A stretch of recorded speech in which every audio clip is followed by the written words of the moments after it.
for joining us today. All right, well, great. Thank you, everyone. And so we are going to talk about art in the context of the Ethereal Summit. I'm Beatriz. I'm the creator of DADA, and I'm happy to talk about art with my friends Anne, Ilan, and Jason. All of us, I'm gonna just give a little bit of an intro. Then we're gonna talk spontaneously about art and all these issues, and then we'll save some time to answer questions and get insights from the audience. But we all, the four of us, have been in the blockchain art space from very early on. You're all very much part of the DADA community, and you're an advisor. Jason is an advisor. Ilan is an artist. Ilan's wife, Lenara, is an advisor to DADA as well. And Jason is a collector, is an artist, is everything. And we're all artists. The four of us went to art school, yes? Is that true? Yeah, we follow different paths. Jason went more into technology and his research on data and art, and very much in the center of the art world and the art market with Christie's and now at Pace. I'm more on the entrepreneurial side of the art, and Ilan is the one that dare to just go to Berlin and be an artist. And so I think it's if we think about what the last few years have, the evolution of the last few years on blockchain, I see it from the point of view of my experience with Ethereal, and this is very, Ethereal is very significant for me symbolically. In 2017, when I attended the first Ethereal Summit, that was the day, that day, it was so incredible what this whole new world that I was looking at, all these people talking about these incredible visions, and I was converted right there on the spot. A few months later, we launched what became the first digital marketplace on Ethereum, and fast forward 1 year, the next Ethereal Summit, giving a keynote presentation, 1,000 people, about this vision for a new economy for artists, where artists could just make art and without having the pressure to produce, without having the pressure to cater to a market and receive a basic income. That in that Ethereal Summit, we got also consensus announced the investment on data. So for me, 2017 it was about discovery, while 2018 was about, oh my God, like everything is possible. It's incredible space and all the things that we can't really do now. Fast forward another year, last year we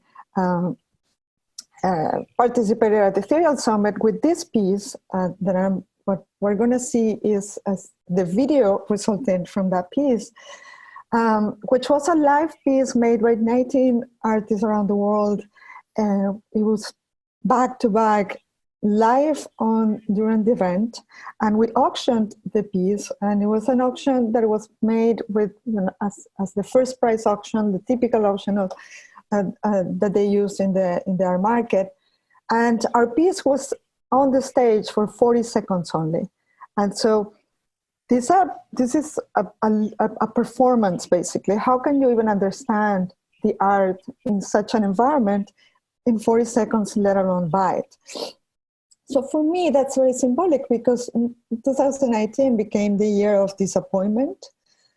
It's the year when it became clear that we're using exactly the same mechanisms, that we're using the same sales mechanisms, we're creating a new class of crypto artists, a new elite of artists, a new elite of authorities, and that includes us. You have gatekeepers, you have speculation, you have marketplace where only few artists are actually selling, and you get those top artists to sell a lot, and then a long line of artists who don't sell anything, and then you see them all the time relentlessly self-promoting on social media. So to me, it's like, okay, so now we're in 2020, in the middle of this pandemic, the world is changing, and we shouldn't be complacent. And there's so much work and so much effort and so much love put into all these efforts. And yet somehow we lost art in the middle of all this. And so I thought, okay, let's talk about art. Art as a currency, in what that means, what the future that we envision, can that be possible, and how close are we or how far? And let's do that as we look at art being made, so that it comes back to the center of the conversation. And so in these 2 years since that keynote, I've been basically doing a work on a paper for a token economy, and we're launching that, or we're presenting that paper next month as a Radical Exchange, with a really viable vision for something different. And throughout the conversations with people, I understand that there's a lot of talking about commodification of art, about democratization of art. And that means many different things from different people. So let's talk about that. Let's get to the bottom of what is really that we're trying to do, and go back to what we love, which is art. And so let's start with, I will ask your personal view on what's art for each of you.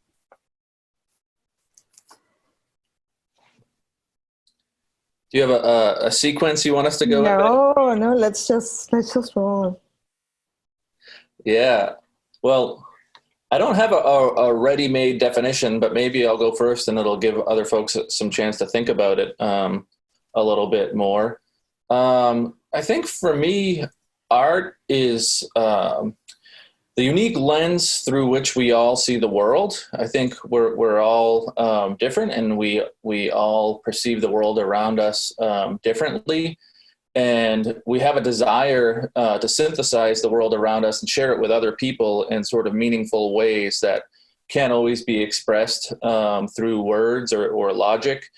And I think for me, the ability as an artist to understand my world through creating work kept me sane, especially when I was younger and, maybe struggled a little with depression and didn't feel like I fit in. And I think art's value as something, its highest value, in my opinion, is for the people who create it. It's therapeutic benefits for the creator. Its secondary, benefit to that, maybe the next highest, is for those who can appreciate it, because it helps us understand our world by looking through other people's lenses, and it's exciting to see things in a new viewpoint. And I think there's a tremendous amount of value there for people that can, and everyone can appreciate art. And then maybe last would be the collecting of it, right? Which too often gets put up as the first and most valuable aspect of art. That's the commodification side. But I'd be lying if I didn't say that I also really enjoy curating and building a collection and supporting artists and investing in their journeys, right, so that they can make more art. But I think the first two steps kind of get lost sometimes, and I think they're maybe the most important aspects in my opinion. So yeah, that's sort of my definition or my viewpoint. What about you, Ilan? Yeah, I'll just keep going with that thought, Jason. So I've always felt as if art is another language, right? It's another sense. It provides people the opportunity to express feelings that they can't really put into words, or to help you translate, to help you actually process an experience that you don't know how to put it into words, right? And so for me, I've always felt it as personally as an artist myself, it's a method of communication. And then art of all forms have helped me go through the world. And I think something that breaks my heart about the, traditional art world is that so many people think it's so accessible, and it seems to be often very elite. And so when I think about democratizing art, it is mostly about helping people really understand why, like the language of art, right? And to help people understand when they go into a room at MoMA, why that artist created something that is meant to help you really process your feelings. And that's truly what it can be about. So breaking down those barriers to entry, I think, are super important so that everyone can feel the benefits of it, which, as we know, are probably more helpful now than ever. So that's sort of where my initial response to your question. Ilan? I think you're on mute, Ilan. Oh, there we go. No, I was giving a dramatic pause. I like it. So yeah, I've gone through a lot of stages of thinking what art is. But in my recent year or so that I've been in the blockchain art community, working on DADA and working with other artists, it's the untold story of the communities that have supported one another throughout the years in the last, say, century, maybe even more. That's the most exciting. That these people getting together and sharing, it's so powerful. I think it's amazing to me with DADA. And I don't want to be a complete platform for DADA here, but it's amazing to me what these people are doing for just the sheer joy of being together, creating together. It's so powerful. I don't have words for that. It's stunning. If I contribute to DADA, I feel like I'm really part of something much larger. It's and this has happened throughout the 20th century with the original DADA movement, with the Flux movement, and every other art movement has had people hang out in cafes, going to their studios, talking to each other.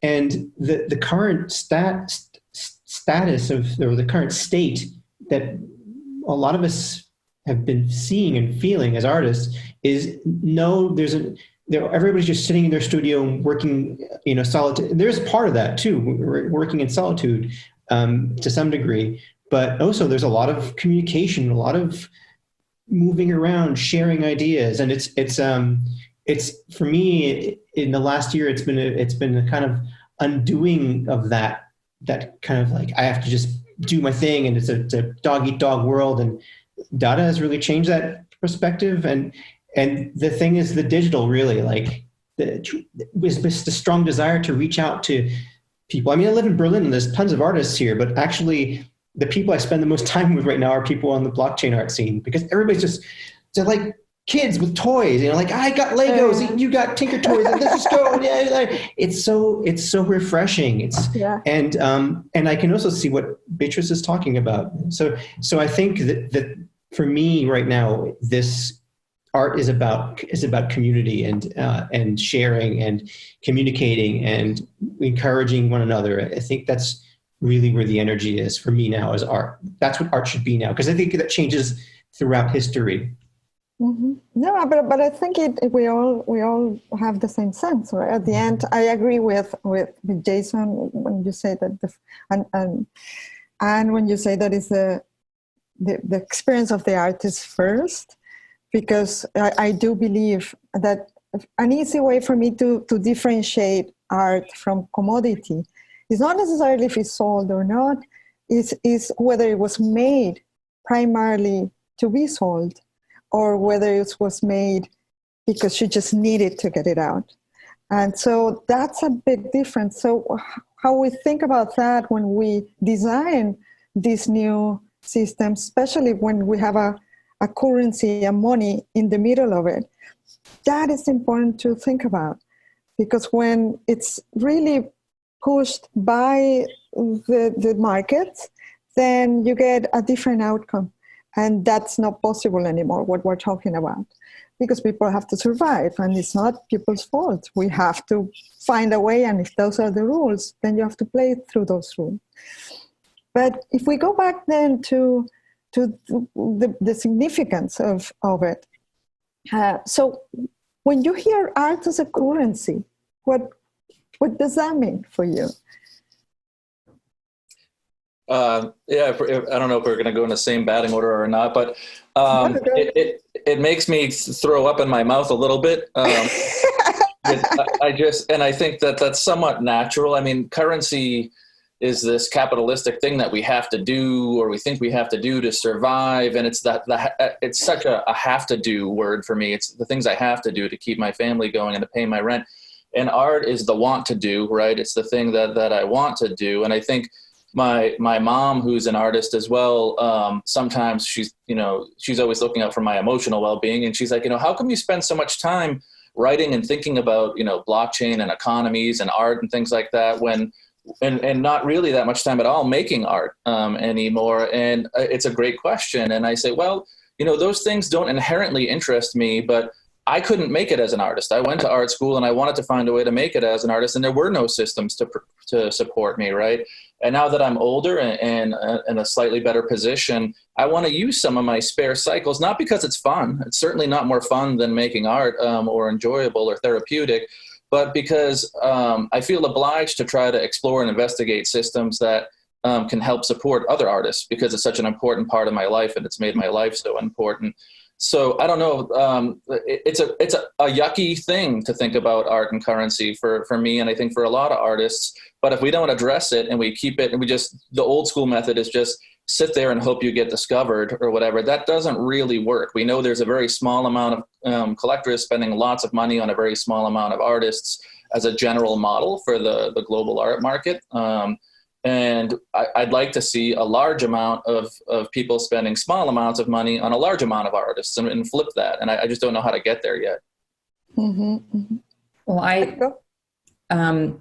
I think that actually dovetails perfectly into one of the reasons why I personally am so excited about blockchain's potential within the art world, specifically related to this, because I think one of the biggest problems in the market and with regard to art as currency is that there is, the value structure that's in place is not based in any form of transparent reality, right? So there is no singular resource, no singular source of truth when it comes to value in the arts. All private sales that happen in galleries are private, are not known publicly.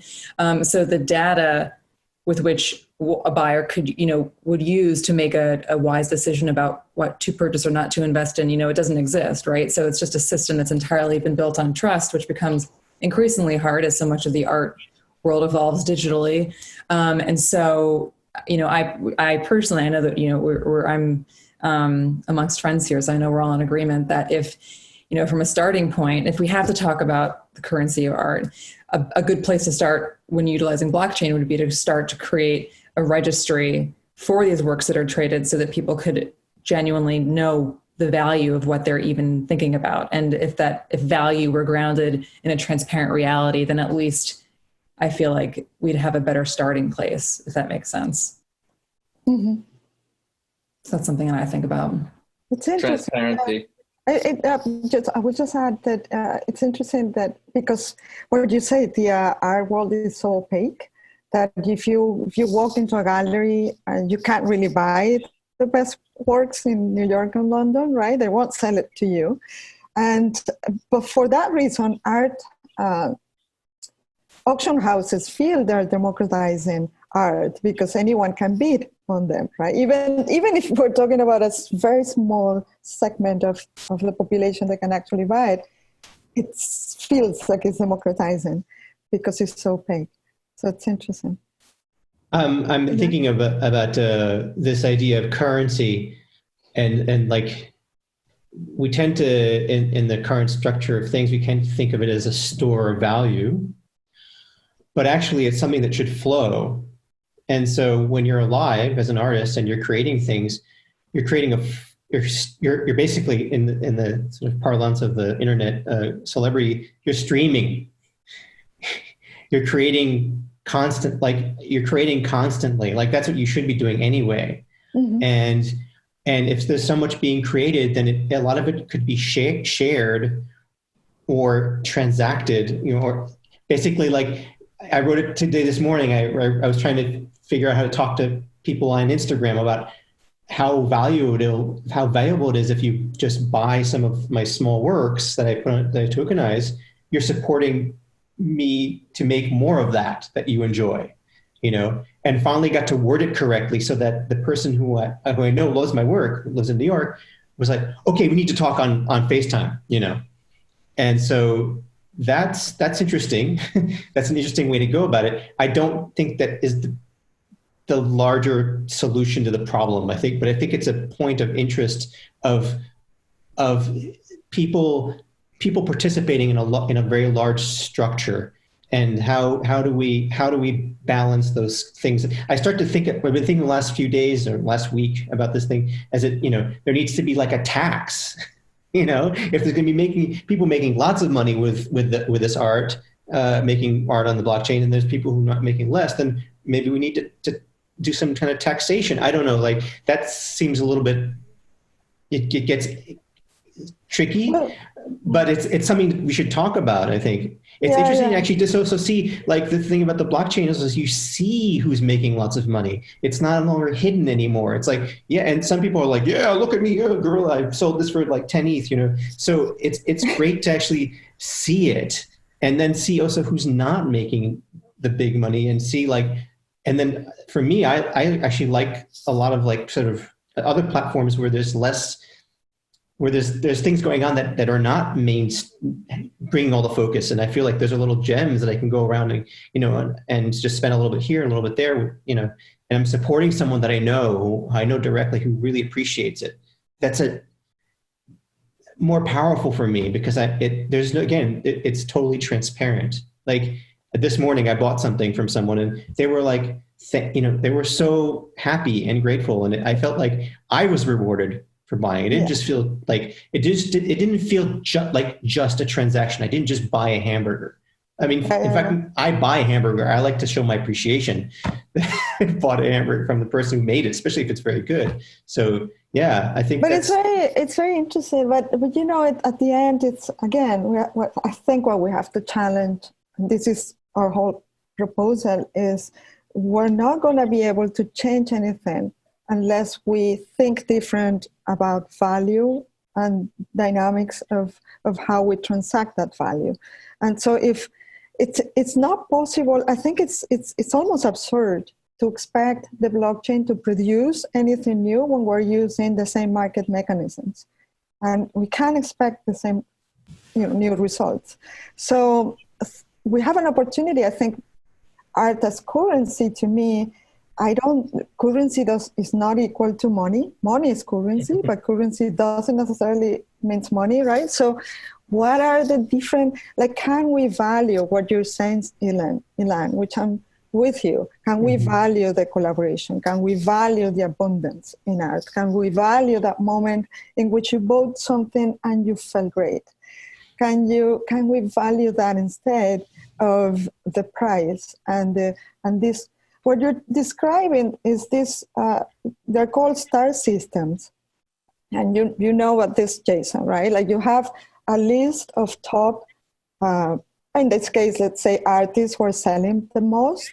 And of course, they're going to get more visibility. If they got more visibility, they get more sales.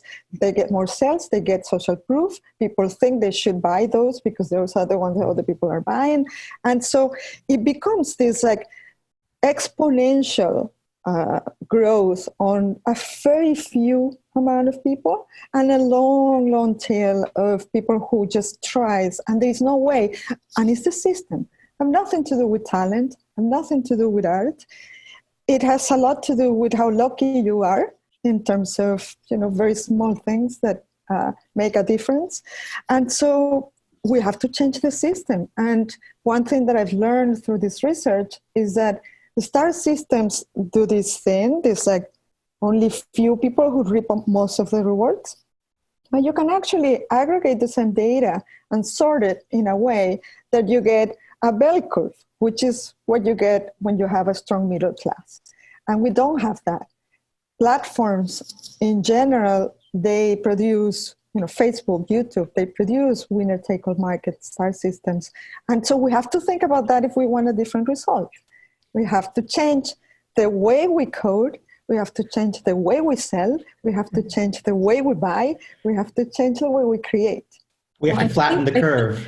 Well, yeah, I think that's actually everything you're saying, Bea. I think we're seeing that happen with the rise of the experience economy within the art world, right? Like, and the premiere and the sort of, like you think about how, Kusama is one of the most popular artists right now, specifically because people are waiting 6 hours in line to experience something over ownership, right? So we see this rise of the commodification of the experience, and the rise of artists like Team Lab, Studio Drift, Random International, and that's actually and like sort of the rise of immersive art and immersive experiences that are transformative, and that is a form of currency over ownership, and something that I think that's happening in parallel with everything that is happening with digital art and blockchain. And I think that, I've always found that art on a blockchain platform provides obviously new complex levels of ownership naturally, but it also provides a new sense of experience in itself. So just like what Ilan was saying, like it, not only just being a patron of supporting an artist, but also when you think about, like, I don't know if I'm sure everyone's familiar with the public key, private key project at the Whitney, where a film was donated to the Whitney, and specifically on a blockchain, and the 50 fractionalized tokens were given to people who applied, and the experience of what that was like to win one of the tokens, that in itself became part of the piece, right? So I think that I feel as if digital art is in a really prime moment along with this experience economy rise in the art world. There's a lot of potential there. I think experience and how you value experience there, right? Like it's not just like, getting some subscription to see something or paying a ticket. Like there's a lot of potential there. But there's also because I'm always thinking about what can go wrong. And the other problem with that is entertainment, right? Art becomes more like entertainment and less than like art if it's still moved through markets, through free markets. It's almost inevitable. So we have to think about it comes into that whole society of the spectacle category of, here's this grand thing that it immerses you, et cetera, et cetera, et cetera. But you also have to remember that those immersive experiences are amazing, but also there's a very small portion of the world that can actually see them, So how many people are able to participate in those kinds of things? That you have to pay for the airfare, you have to travel to the location, you have to also be, there's a certain level of which that's also inaccessible too. Is like someone in Africa or the Philippines could be buying the thing and going, and it's actually what they see on their phone is what they see of the art world in general if they have an interest in art. So that's what they see is in the phone, right? So instead of just seeing that installation somewhere far away, which is sure they should be able to see, I'm not against stopping that, but also like they can be participating in an economy of art, through these devices. That's where they experience those things. And as we move into the future, and if the travel is more restricted, that's where it's going to happen. And we can't. I don't think.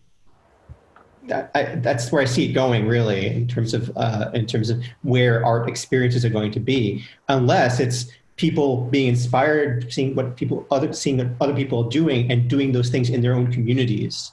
Which will be shift. Like creating the tools so that they can do that. Yeah, like a distributed art piece, their own experience. They're just copying the experience because they want to experience it. The community decides, okay, we're going to all get together and build this thing because we want to experience it. So But again, Jason. Yes.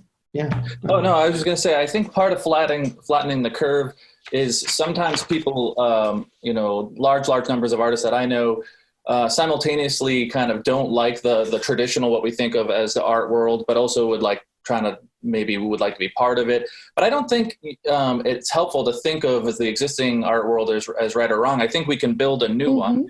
And I think it's maybe not a comfortable thing to say that much of success in art, commercial success and the price versus, art has intrinsic value, but part of this is how do we get money into the hands of artists? And it does come down largely to marketing. If you look at, the works that sell for the most, and Anne can agree or disagree with me on this one, but at Sotheby's and Christie's, there are massive marketing campaigns and dollars behind those things, right? And we as a community don't have those, but what we have is the ability to share and complement each other's work and talk about each other's work. And, one of the things that I'd love to see when I sign on to Twitter, I would love it if artists were talking about what they were trying to achieve in their work, or even better, about other artists' work that they admired and why, and some nuanced conversation around why. But I fear that we're moving towards artists becoming more like auctioneers for themselves, because they have to survive. If it didn't work, I don't think they would do it. But all day it's, okay, 24 hours, one more buyer, this, that, and the other. And if those cycles could be put into, here's why I made this work, or check out this other person whose work, that I really value. As a network, if we did that, our marketing power to get in front of people as artists would go up exponentially, right? So I think there's something untapped there, and I know I poo-pooed currency, but maybe that's more of a social currency thing. Because at the end of the day, people have to know about you. People have to know about you to be interested, right? And they have to know something more than just that you have something for sale on a regular basis, right? So I think if we can, by holding others up and promoting others, it actually helps raise us up too, right? I mean, that's sort of what I've been doing for several years, is talking about the artists I'm genuinely excited about. Yeah. And I think it's helped raise my profile, and there's nothing special about me. I think if we all talk about the work that we see from others and why we like it and why it's meaningful, it elevates everybody, right? And we don't need fancy, expensive marketing campaigns and marketing dollars to do that. We can build our own system. I mean, I love, because it's like the most benign, healthy way of navigating this market. But I would love to get to a point in which marketing is not necessary, in which you don't have to promote or self-promote or do any of that, but that you can actually live out of creating your stuff, even if nobody likes it, which is fine, as long as you can do it. I love that idea. Yeah. Also, I think it'll also be important, I'm thinking about what you're saying, Jason, about building another art market or art world, but I also feel like at the same time, maybe we should stop even using that phrase, right? And just think of creativity. And, as we see the lines blur between cultural industries, between fashion and sports, and the creative lines are blurring. And so maybe we can think about the future as not necessarily an art world, but just championing creativity, and then and so we're not excluding anyone, Yeah, it doesn't have to be canvas on walls and white cubes anymore, right? But I think that captures the news. Something sells for $450 million, or a banana gets taped to a wall and everyone talks about it, right? So my point is that we can't stop that, nor should we be distracted by it or try, right? That's going to go on, and that doesn't have to change for us to do something valuable, despite that almost. I mean, the idea behind the original DADA and the Flux movement was that anybody, and even later on with Malcolm McLaren, is that anybody can be an artist, and by that same token, maybe not everybody can be an artist, but there are ways in which you can be an artist in so many ways throughout the day. On the street, I draw on objects on the street that I find. There's tons of trash in Berlin, so I go around and I draw on them, and it's amazing. Like, people just come up, they just stare at you. They just, they're like, "Is that art?" And like, if you want it to be art, it's art. I'm just having fun, I'm like going on the street, or even just like if you just smile at someone in the supermarket, there's so many like maybe you hold a pose for a little bit longer than you should. There's all these ways in which you can be visible in fun and interesting ways. And it doesn't mean you should stop making drawings or paintings or sculptures or whatever, but you can also bring things out and just put them out there. And that breaks down barriers too. Well, the way I put it is because it's also a danger of saying everyone can be an artist. There is an author called William Desirowitz. He wrote on The Atlantic a piece called "The Death of the Artist and the Birth of the Creative Entrepreneur," which I recommend. And he's basically saying that that now everyone is a creative and everything is creative, but it's like it becomes, because it's market driven, it becomes the artist becomes an entrepreneur, the audience becomes a customer, the work of art becomes a commodity, a consumption item, and so on, right? Art becomes formulaic and more. So what I in the spirit of Dadaism and Flux and all those movements is, well, not everyone can be an artist, but everyone can make art. So when you talk about the benefits that you and were mentioning before, everyone can get those benefits. And the best way to do that is by making art. And then you may actually be able to move somebody else with what you've done. And so create a space for creativity, for people to be able to make art. And obviously from there, great artists are going to come up and great art is going to happen, because it's like a lab, right? It becomes this thing where everybody's playing with each other, right? As opposed to competing. Yeah, I've had this dream of having a space where there was like sort of zero curatorial. Yeah. Like where that's basically the street, but like where it's just saying, here, every day there's something new. Anytime, any day, you need to come create something, just come in and create it. And that's kind of what the blockchain is, even though there's the transactional element is actually kind of hurts it in a way, because it's not as liberating as just coming into a space and just going, yeah, I'm going to do whatever, but this has been in my mind for a very long time. This is, zero curatorial, and then something magical happens because you just don't know what's going to happen. And because you don't care, which is the key there. Yeah. And so we have a few minutes. Caroline is nice enough to be moderating the chat. I don't know if we have any questions or there's lots of questions, insights from people. We've got a lot of really wonderful insights. Any of you folks want to share yours? You can go ahead and raise your hand, or I can turn on some mics and allow people to share. Here we've got one question from Judy. How would artists make a living without free markets? And in the 3 minutes we have remaining. Is that by Judy? Yes. You guys go, because I know. I would invite any one of you to go ahead and give a shot at this. Well, I will. I feel like that question has Bea all over it. I'm sorry. I know. That's not fair. So anyway, there's a paper that we wrote that we're getting out, and we invite anyone that wants to read it to let us know, and we share it. But basically, creating a token economy with complete new incentives that are not that you still, like what is amazing about markets, free markets, is that they leverage the wisdom of the crowd. That's what makes it so efficient, right? And so, but you can't leverage that without having to be about scarcity and about competition. That's where you get that extreme inequality that we see in the world today.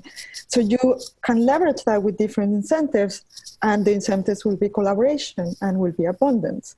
So we've created a whole framework for that will, we don't know, it's an experiment, but it will inevitably produce something different. And ideally, if artists, the whole value is aggregated and artists are getting basic income, you don't really have to worry about producing. You don't really have to worry about self-promoting or any of that. And maybe some artists, in the edge, or an artist that is too provocative, or an artist that is, that really, like, nobody likes their work, but they love doing it, they can do it and they can live out of doing it.